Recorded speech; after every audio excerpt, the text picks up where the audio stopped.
patuloy nating pinagninilayan at pinapakinggan ang Ebanghelyo.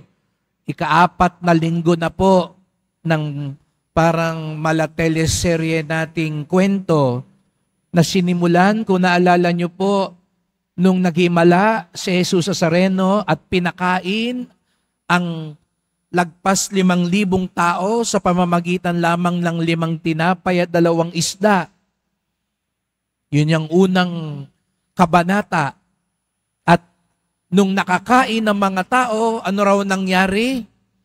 Hinanap nila. Hindi na nila nilubayan si Jesus Nazareno. Gusto na nila lagi na may ayuda, libreng pakain, libreng tinapay. Kaya naman, ayaw nilang tantanan si Jesus Nazareno. Pero anong ginawa ni Jesus Nazareno?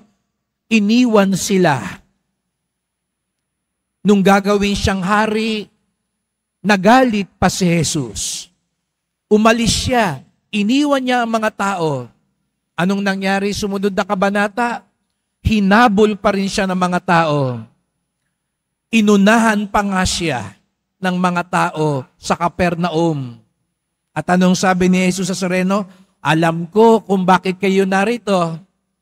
Hindi ako ang hinahanap ninyo. Ang hinahanap ninyo, yung tinapay ko. Kaya sabi ko nung isang linggo, pag nakaharap natin si Jesus Nazareno, pag nakita tayo sa mata at sabihin niya, alam ko kung bakit ka nandito, ha? Sana hindi niya sabihin, kasi may hinihingi ka. Sana masabi natin, hindi po, pangalawa lang yun, kayo po ang dahilan.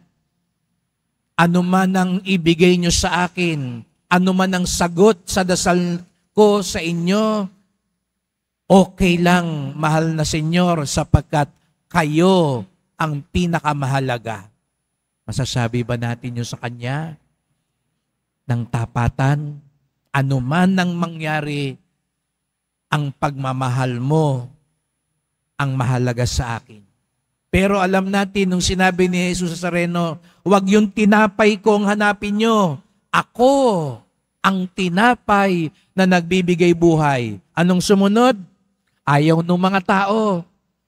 Kaya nung isang linggo, tanong ko sa inyo, kapag ang isang bagay ayaw nyo o hindi nyo maintindihan, anong ginagawa nyo? Kasi yung mga Hudyo, nung panahon na yon, anong ginawa nila? Nagbulong-bulungan. Umangal, nagreklamo. Sa isang linggo, o pangungunahan ko na kayo, magwo-walk out na sila. Aalis na sila. Di ba ganun yung iba? Pag ayaw nila yung mga bagay-bagay, hindi maintindihan, kumakalas na lang, umaalis na lang. Sana hindi po tayo ganun. Hindi ako nanalo sa loto. Hindi ako natanggap sa trabaho. Bahala ka na, mahal na Senyor. Aalis na lang ako. Sana hindi po tayo ganun. Hindi natupad yung gusto ko. Ayoko na. Mag-walk out na lang ako. Magre-reklamo na lang ako. Mangangaway na lang ako. Sa mga taga-simbahan, hindi naman tayo ganun, di ba? Sana hindi tayo ganun. O mga ihos, hindi naman tayo ganun, di ba? Pag hindi natin nangyari yung gusto natin, hindi tayo mga away, hindi tayo kakalas, hindi tayo gagawa ng ibang grupo, hindi tayo makikipag-away. Anong ginawa ni Jesus Nazareno? Ako ang hanapin ninyo. Ako ang tanggapin ninyo. Pero nakakalungkot mga kapatid, maging nung unang panahon, hindi nila tinanggap ang hamon ni Jesus Nazareno. Mas pinili pa rin nila yung tinapay kaysa sa tinapay ng buhay. Alam niyo po si Father Frank, yung ating kasama dito, yung isang nag-aalaga po sa kanya, nagpupunta lagi sa akin yan. Pag nagkukwentuhan kami at naabutan ako sa komedor, sasabihin sa akin, Father, alam nyo, meron akong isang pambihirang, hindi naman matatawag na galing. Sabi niya, Father, meron yata akong parang third eye. Sabi ko, bakit? May mga nakikita po akong parang hindi nyo naman nakikita. Talaga? Oo, Father, may mga nakikita ako. Alam ko, hindi naman yan yung mga buhay. Sabi ko, buti na lang hindi ko nakikita yung mga nakikita mo, no? Hayaan mo, sa'yo na lang yan, ha? Huwag mo nang ibahagi sa akin yan. Hindi talento yata yan. Pero alam nyo, kaya po yung mga ibang exorcist sinasabi sa atin, hindi ho maganda rin yun, no? Kaya sinabi nila, ipapasara nyo yung third eye nyo, no? Yung may nakikita kang, no? Kaya sabi nga nila, may nagpaparamdam, may mga ganoon, no? Kaya sabi ko nga sa kanya, nako, pagdasal mo. Kasi minsan hindi naman totoong kaluluwa yan. Minsan demonyo yan. Hindi mo alam kung anong tunay. Pero habang pinagninilayan ko yun, siguro sabihin nyo, ay ako, Father, buti na lang wala akong ganon. Hindi ako nakakita ng mga espiritu, mga kaluluwa, mga demonyo o mga maligno. Pero alam nyo, may mas nakakatakot na makita tayo. Hindi yung mga kaluluwa. Ang mga mas nakakatakot daw po, alam nyo mga kapatid, yung mga buhay na patay. Ano yung, Father? Yung mga buhay na patay. Yung mga buhay pa, humihinga pa, pero sa totoo lang, patay na. Nakakakita ho ba kayo nun? Yung buhay na patay? Baka sabihin nyo, Father, napapanood ko yan, yung mga zombies. Hindi po yun. Bukod pa ho dun. May mga buhay na patay. At hindi lahat tayo nakakakita nun. At yun ang nakakalungkot, hindi natin makita na kahit pala buhay ka, sa totoo lang, patay ka na. Nakakakita ho ba kayo ng buhay na patay? Tingnan nyo yung katabi nyo. Buhay na patay kaya siya? Kasi natitiyak ko, buhay ang katabi nyo. Siguro naman buhay, no? Kurutin nyo nga. Tingnan nyo kung humihinga, kung buhay siya. Pero hindi tayo nakatitiyak kung talagang buhay siya. Anong ibig sabihin nun? Paano nyo rin malalaman kung isang tao ay buhay na patay?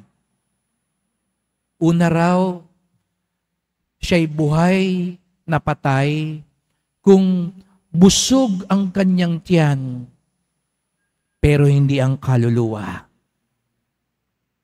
Yun yung sinasabi ni Jesus sa Sareno. Lagi nyo lang gusto mabusog yung katawan ninyo. Laging maginawahan ng katawan ninyo, pero nakakaligtaan nyo ang kaluluwa ninyo. Kaya nga sabi ni Jesus sa Sareno, huwag nyo hanapin lang tinapay. Ang hanapin nyo ang tinapay ng buhay. Sapagkat yun ang tunay na anak ng Diyos, yun ang tunay na Kristiyano. Hindi buhay na patay, kung hindi buhay na buhay. At sino raw ang buhay na buhay? Hindi ang busog ang tiyan. Pwedeng busog ang tiyan mo. Pwedeng busog ang bulsa mo. Pwedeng busog ang utak mo. Pero gutom na gutom ang kaluluwa mo. At ano raw ibig sabihin pag gutom ang kaluluwa? Tigmak sa kasalanan. Tigmak sa kasamaan. Walang kabutihan, walang pagpapatawad, walang kawang gawa, walang katarungan, walang katotohanan, walang pagmamalasakit. Pag ganun daw, gutom ang kaluluwa. At pag gutom ang kaluluwa, buhay na patay. Mamaya, Harap po kayo sa salamin. Kapain nyo ang mukha nyo. Buhay ba talaga ako? O buhay na patay?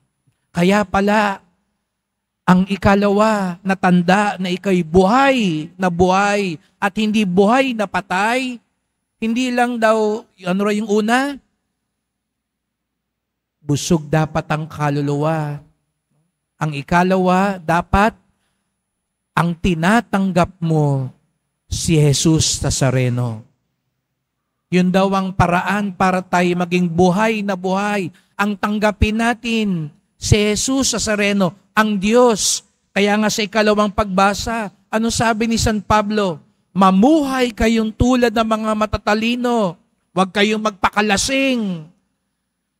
Hindi lang yung lasing sa alak, kundi magpakalasing sa mundo.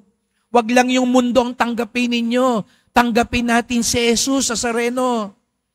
Kaya nga inaalok niya yung sarili niya. Mga kapatid, ito yung ginagawa natin tuwing misa. Kaya mamaya, sasabihin sa inyo ng pari at lay minister, katawan ni Kristo. At anong sagot natin? Amen! Ibig sabihin nun, tinatanggap kita, Panginoon. At ano ibig sabihin pag tinatanggap ang Panginoon, nabubuhay siya sa atin. Kaya ang tanong ngayon, buhay ba talaga si Jesus Nazareno sa atin? Kung ayaw mo magpatawad, hindi pa siya nabubuhay sa'yo. Kung ayaw mong sabihin yung totoo, hindi pa siya buhay sa'yo. Kung ayaw mong magmalasakit sa kapwa mo, hindi pa siya buhay sa'yo. Sapagkat kung tunay mong tinanggap si Jesus Nazareno, siya na ang nabubuhay sa'yo. Ang buhay na buhay, busog ang kaluluwa, hindi ang katawan lamang. Ang buhay na buhay, tinatanggap si Jesus Nazareno, hindi kung ano-ano lang. Kaya pala, tayong mga deboto, alam natin yan. Kaya nga sana, patuloy nating maalala yan. Kaya pala ang sigaw ng deboto, anong sigaw ng deboto? Viva Jesus Nazareno! Ano daw ibig sabihin ng viva? Mabuhay si Jesus Nazareno. At ano ibig sabihin nun? Mabuhay ka sa amin. Hindi lang yun yung mabuhay na hinihiyaw nating buhay na ho siya. Pero ang kailangan, mabuhay siya sa atin. Dahil pag hindi siya ang nabuhay sa atin, tayo'y mga buhay na patay. Kaya pala ang ganda, tatandaan natin yan mga kapatid. Pag sumisigaw tayong Viva Jesus Nazareno, ang ibig sabihin nun, mabuhay ka, Jesus Nazareno, sa akin. Mabuhay ka sa pamilya namin. Mabuhay ka sa bahay namin. Mabuhay ka sa bayan namin. Sapagkat yun ang paraan para tayo'y maging buhay na buhay. Ang buhay na buhay, ang tunay na deboto at ang nagsasabi, buhay si Jesus Nazareno sa akin, itaas ang kamay at pumalakpak ng mas malakas.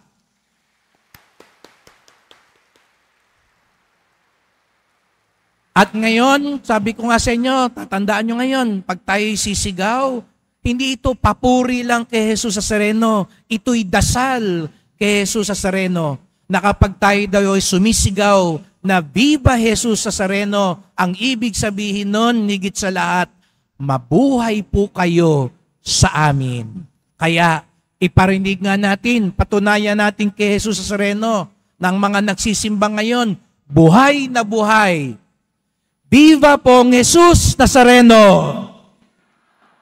Parang hindi buhay Parang mahina. Viva pong Jesus Nazareno! Viva pong Jesus Nazareno! Viva pong Jesus Nazareno! Magdasal po tayo.